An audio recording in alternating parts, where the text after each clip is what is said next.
right, good morning and welcome to Counterpoints. There was a massive crackdown on pro-Palestine protesters on campuses across the country by pro-Israel demonstrators out at UCLA and by pro-Israel proxies, NYPD, over at Columbia University. We're going to unpack all of that.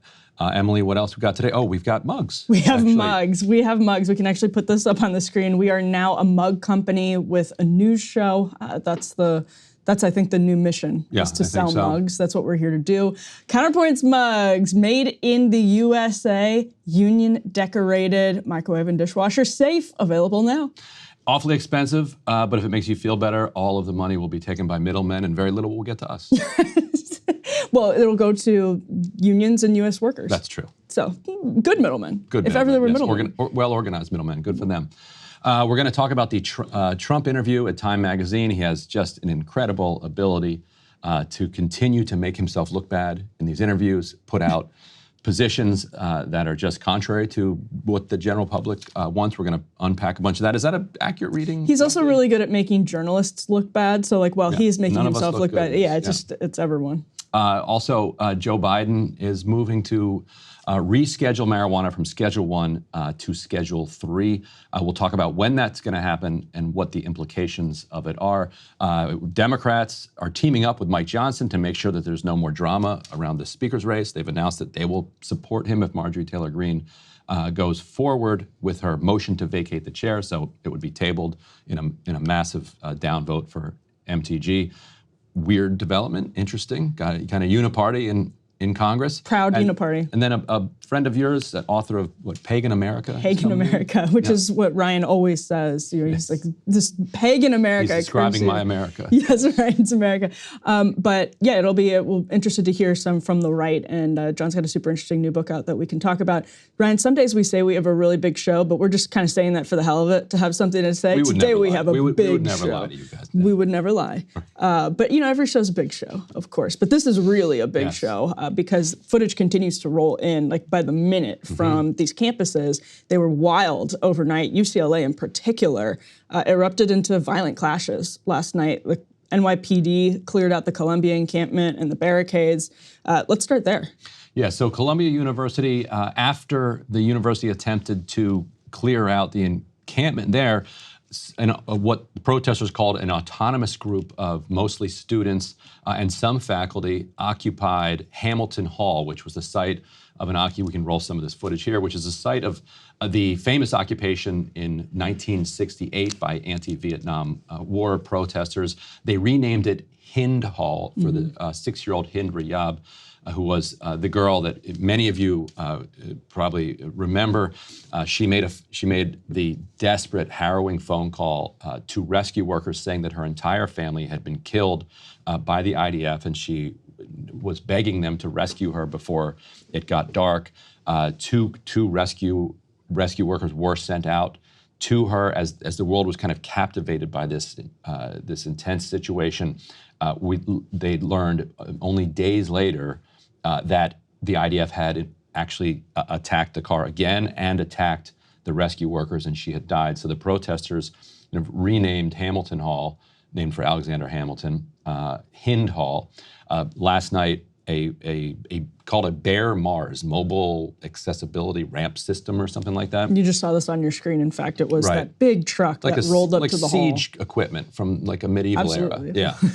Or from a highly industrial era where they have like an actual, when what you saw on your screen, speaking of captivating, was NYPD walking up this sort of, how would you even describe it? Like a ramp that's on top of the truck into the window of the building. And the other thing you saw on your screen there was a violent clash outside the hall as the protesters sort of tried to form human barricades to prevent the police from going in and clearing out the encampment that was sort of set up inside of the hall that you mentioned, Ryan, that had been, everyone has seen by now the videos of the chairs being stacked in front of the doors, and the students and other protesters formed the human chain. So you had NYPD going into the window, several stories up, and then you had them also trying to clear people from that sort of human chain system at the bottom of the building, and that's what was unfolding at Columbia last night. And then, so if people were following along on the Guardian's live blog, for instance, they shut it down for the night. They said, all right, everybody's been arrested, and The Columbia University is asking the NYPD to stay on campus effectively through the middle of May so that they can have their graduation. About an hour later, live blogs around the world popped back up because, and we can roll this here, pro-Israel rioters at UCLA began attacking the encampment at the University of California, Los Angeles. We have footage of that here if we want to roll some of that.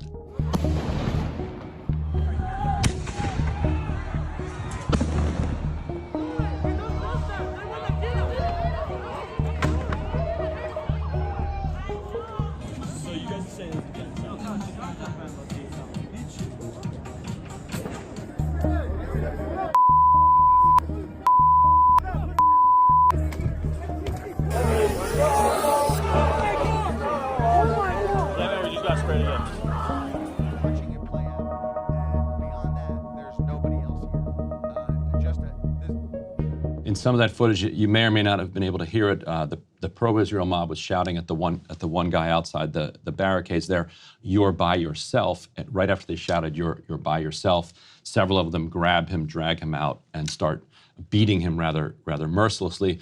There are also emerged footage of pro-Israel protesters yelling at a woman. They yelled, "You stand no chance, old lady." Let's roll that clip.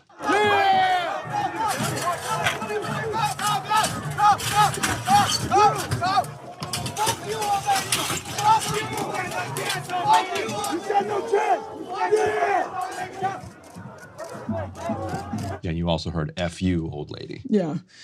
And there's photos actually also, the fireworks there, take note. I mean, people just saw people launching fireworks into the encampment. It was a really dangerous thing to do. There's an image that a photographer for the AFP took of one of the counter-protesters actually throwing a barricade or looking to throw a barricade in the direction of some people. You can see how completely dangerous this is. Now, you may be wondering who these people are. We're wondering actually the exact same question. The protest group, the anti-Israel protest group on campus says these are, quote, Zionist aggressors. I'm reading from the NBC News live blog here, who are not UCLA students that have been, quote, incessantly verbally and physically harassing us, violently trying to storm the camp and threatening us with weapons. Another update just this morning, the University of Arizona said late yesterday that they responded to a, quote, unlawful assembly on campus by deploying a, quote, chemical irritant munitions. So there are 40— Tear gas, probably? Probably a tear gas or a pepper ball type situation. But there are 40 of these encampments, more than that, spread out around the country. And so this question about UCLA, if you now have, as they describe them as, quote, Zionist aggressors, if you now have counter-protesters starting to come into these demonstrations, you have LAPD, you have NYPD in some of the schools in the bigger cities, this is a recipe for serious danger right now. Yep. I shouldn't say flourishing, but really it is flourishing, starting to spread, proliferate around campuses. Yeah, and whether they're students or not, Zionist aggressors probably is objectively true. Like, they're Zionists. And they're being aggressive, yes. They're being aggressive. They might not even take issue with that description. No, I think it's just flatly true. But we don't know who they are. We don't know whether exactly they're who they students. And this was similar, actually, to just last week when we were talking to Safia Southey, a student in the Columbia encampment who joined us live from the broadcast. Even they are having a hard time determining who the sort of pro-Palestine demonstrators are in some cases, whether they're students or when you're in a big city. It's just very easy for members of the community and hangers-on to sow chaos. Yeah, and it's worth talking about the rhetoric that helped lead to this.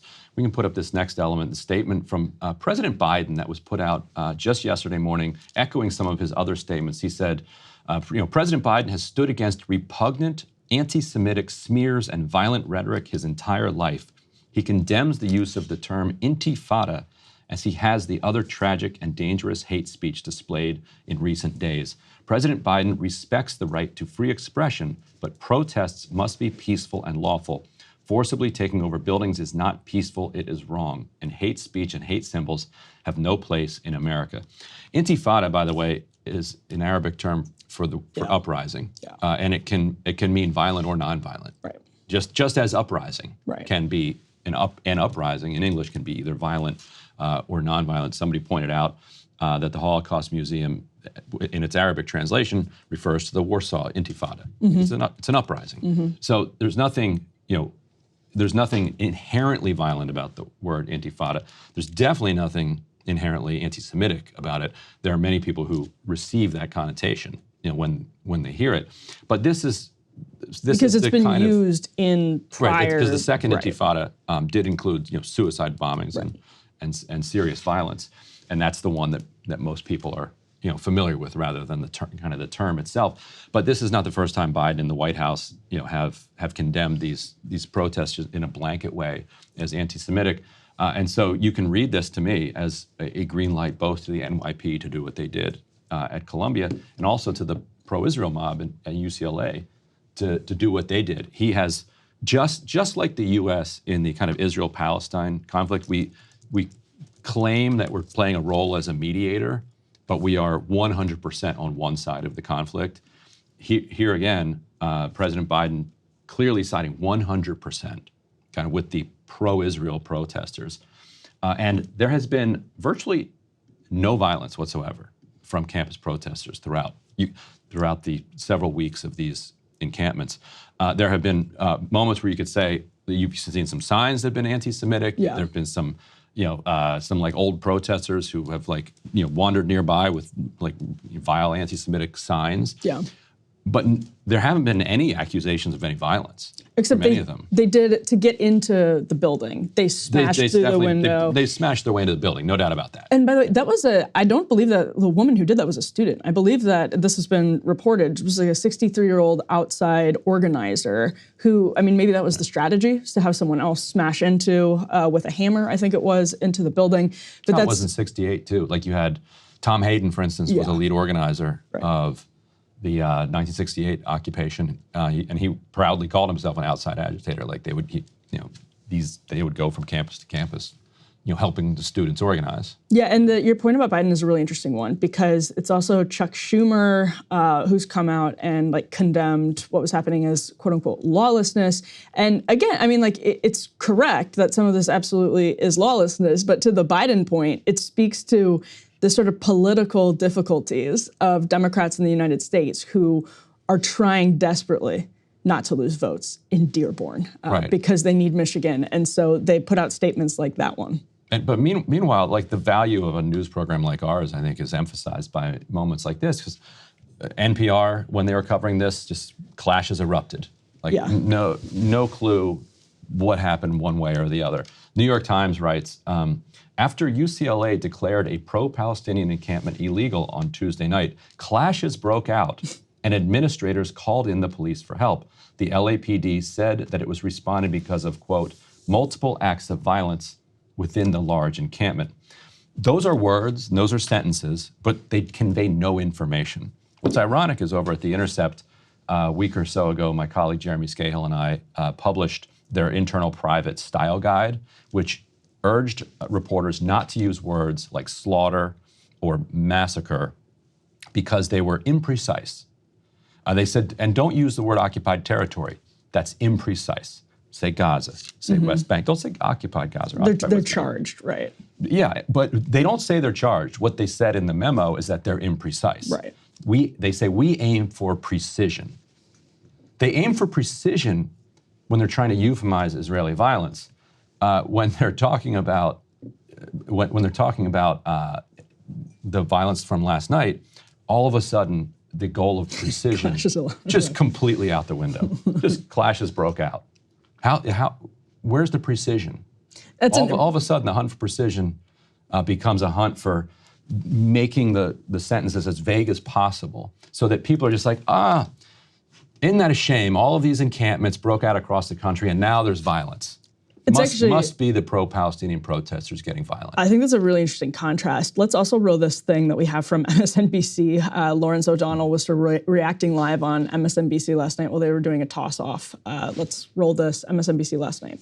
What we have seen on the videos so far is actually the most organized and calmest and most professional police intervention we've ever seen on a college campus. That's a weird way to describe what happened last night, Ryan. And I say that as somebody who comes to this from, I think we probably disagree on this. I am sick of, being told that it's, anti-Semitic to disagree with everything that Israel says. Like I'm so sick of it. At the same time, I'm sick of being told that it's like or that it's just a blanketly pro-Israel thing to question any of these protests. You know, people smashing into a hall, kids are trying to take finals, stacking up chairs, barricading themselves, forming human chains, and just I'm sick of it. I think those people actually should be face consequences. That's what civil disobedience is. So I'm just sick of this stupid binary. And even then, looking at what was happening in New York last night, juxtaposing it with Lawrence O'Donnell is a hell of a contrast. Maybe it shows our sliding scale, because I guess if you compare the NYPD's militarized response to what the intense police violence at VCU, for instance, or down at UT Austin, I guess it was less violent. But it also, the kind of just the optics of it, the gigantic siege equipment rolling through the street. Yeah. The riot police, the counterterrorism units being brought in. For students. They didn't wield batons like it was 1968 at the Chicago Convention. Yeah. Or UT Austin like this week. Yeah. But it still gives off the appearance of an extraordinarily authoritarian situation. For college students. Yeah, and who are, yes, they smashed some windows, but they're not violent. They're not dangerous to other people. Yeah, and that's why, by the way, it's also extremely unhelpful. And this is where I thought our interview last week with Safia was really helpful, because it's very, very important, to the point of precision, to not just use these sort of blanket smears against the students. I actually wrote a long piece in the Federalist about this a couple days ago, because you end up completely misunderstanding what they're doing and misunderstanding what they say they're there to do. Crystal sent a great tweet this morning about how at Brown University handled their protests completely different. They actually just held a vote on divestment and dealt with they agreed to schedule one. Yeah. Right. They agreed to schedule a vote, but actually dealt with the demand that the protesters were making, which was very specifically divestment. That isn't to say they haven't broadened it, but the point of the encampment was to force a vote on divestment. Yeah. And I get that if you give in to those protests, you can create a bigger situation. But I think everyone on Columbia University's campus right now says this has been wildly mismanaged by the school. Whether you're on one side or the other, everyone agrees Columbia completely botched this. Yeah, and so Brown will hold a divestment vote in October of next year on whether to continue investing in general in Israeli companies, or was it? Is it specifically connected? Oh, I think it's funds specifically connected to the Israeli military campaign in Gaza, as the New York Times reports. University of Chicago has also handled this in a much more kind of reasonable and civil way. They said, look, this encampment is breaking our rules, but we also, as a principle, support free expression. And as long as they're not disrupting people's ability to do their own expression, people's ability to get to class, as long as they're not endangering public safety, we're going to give some leeway here. We're going to encourage people to express themselves other ways, but we're not going to bring in a militarized response here. UCLA in some ways did the same thing. It was the kind of pro-Israel demonstrators that escalated things last night, but only after not only Biden's comments, but also UCLA itself saying, okay, this is an illegal encampment. That seems to have given the counter-protesters the green light to go ahead and do what they did. Yeah, no, I mean, it's been, the University of Chicago response was, I actually think, kind of pitch perfect. And they've been doing pitch perfect responses to these type of things. They're actually consistent in the free speech space. There was the University of Chicago letter that was, some people may be familiar with, actually a really big deal when it started circulating almost 10 years ago now, pushing back on some of the schools that were giving in to crazy speech demands of the left, actually. And so to see the consistency on this from places like University of Chicago. Nice to see consistency. Heartening. Yeah. Absolutely. Absolutely is. And the last point I would make is to the protesters, particularly the ones at UCLA and elsewhere, who feel like their strategy of nonviolence is no longer effective, that it can't be effective in the face of this violent response. I would say, effective nonviolence is always met with violence. Yeah. But that is part of its virtue. That is part of its value. It exposes the cruel face of the system that you're opposing. That is the fundamental premise of civil Right. disobedience is the civility of it. And that's why those images are so poignant from the American civil rights era of just abject stoicism on the faces of people who are, confronting consequences for violating certain laws, but are doing it just stoically. And that's baked into the American narrative about how that changed hearts and minds. People believe so deeply in this that rather than giving in to the forces of incivility, rather than joining the people who, as we talked to Safi about this, I've talked to other students at Columbia about this, the hangers-on who come with, or even some of the students who say things that are legitimately calls for violence or are not civil.